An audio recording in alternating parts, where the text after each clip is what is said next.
হলো থার্সডে, কাল হলো ফ্রাইডে, আর পরশু হলো Saturday. I love Saturday and Sunday. একদিকে স্কুলও থাকে না, আর একদিকে বাবা অফিস থেকে বাড়িও আসে, আর মাত্র একদিন। মাংস কষার গন্ধ বেরাচ্ছে। আগে বাড়িতে গিয়ে বলি যে ঝাল ঝাল মাংস কষা করতে, আর ফুলকা ফুলকা লুচি। গাড়িং গাছি গাড়িং গাছি গাড়িং গাছি। মা, ও মা, মা কোথায় তুমি? আরে দিচ্ছ না কেন? ও তাহলে মা এই ঘরে ঘুমিয়ে আছে, কিন্তু মা তো এই টাইমে ঘুমায় না, মা তো এই টাইমে রান্না করে। যাই, কেন মা ঘুমিয়ে আছে আমি গিয়ে দেখি। মা, ও মা, কি হয়েছে তোমার? মা থেকে ঘোরো। ও মা, কি হয়েছে তোমার? হ্যাঁ, তোমার তো অনেক জ্বর। মা, জ্বরে তোমার গা তো পুরো পুড়ে যাচ্ছে। দাঁড়া, আমি বাবাকে ফোন করি। না মিষ্টিমা, তোর বাবাকে ডাকিস না মা। তোর বাবার একটা ইম্পর্টেন্ট মিটিং আছে, মিটিংটা না হলে তোর বাবা অনেক বড় ক্ষতি হয়ে যাবে।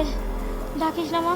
আমি তো একদম সুস্থ আছি, দেখ না এক্ষুনি তোকে ভাত বেড়ে দিচ্ছি, দেখ। সামলাও নিজেকে। ঠিক করে দাঁড়াতে পারছো না, আবার তুমি আমাকে ভাত দেবে। এই ভাত ছাড়াও তো তুমি আগে শো, আমি তোমার জন্য জল ভর্তি নিয়ে আসছি।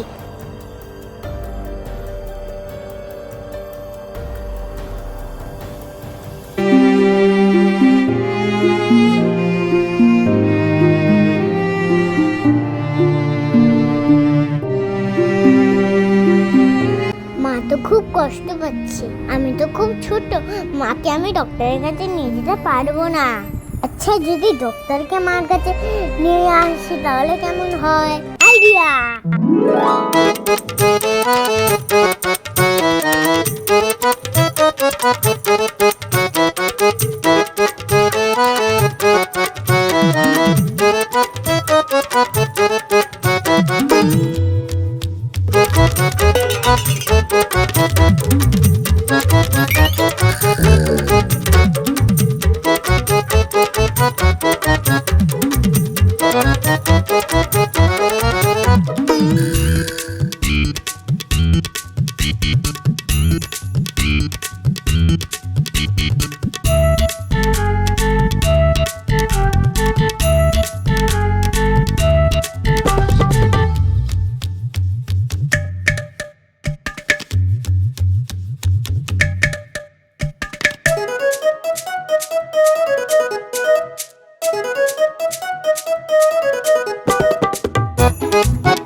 Mama, don't fear. Dr.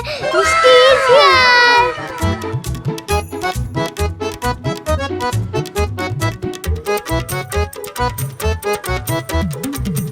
কি হয়েছে আপনার? একটু উঠে বসুন। থার্মোমিটার দিয়ে জ্বর মারতে হবে। ভালোই জ্বর হয়েছে। জিভটা বার করুন দেখি। এবারে চোখ দেখি। তো জোরে জোরে শ্বাস নিন দিই। আপনাকে তো ইনজেকশন নিতে হবে। ও মাই গড! ইনজেকশন? না বাবা না, আমি ইনজেকশন নেবো না, আমার ইনজেকশনে খুব ভয় লাগে। না না, কিছু হবে না, কিছু হবে না। না ভয় লাগে, আমি নেবো না। আপনি বরঞ্চ এক কাজ করুন, আমাকে ওষুধ দিয়ে দিন। ঠিক আছে, খেয়ে নেবো। হ্যাঁ, আপনার ভাইরাল জ্বর হয়েছে, আমি ওষুধ দিয়ে দিচ্ছি, আপনি 2 দিনেই দৌড়াবেন। কি? আমি 2 দিনে ঠিক হয়ে যাবো? আরে তোর মা ঠিক হতেই হবে, কারণ এবার যে আমি চলে এসেছি তোর মায়ের খেয়াল রাখতে। আরে বাবা, তোমাকে কি খবর দিল? আরে আমাকে খবর দিয়েছে ওই কাজের কাকিমা, তাই জন্য আমি ঝটপট গাড়ি বুক করে চলে এসেছি। যারা আমাদের যত্ন নেয় তাদেরও তো যত্ন নিতে হবে, বলো মিষ্টিমা? নারীরা শুরু থেকেই নিঃস্বার্থ ভালোবাসা, যত্ন এবং নিজের সবটুকু দিয়ে মানবজাতিকে এগিয়ে নিয়ে গেছে। তার পরিবর্তে চলুন আমরা সবাই তাদেরকে একটু যত্ন, ভালোবাসা আর সম্মান দিই। Happy women's day to all.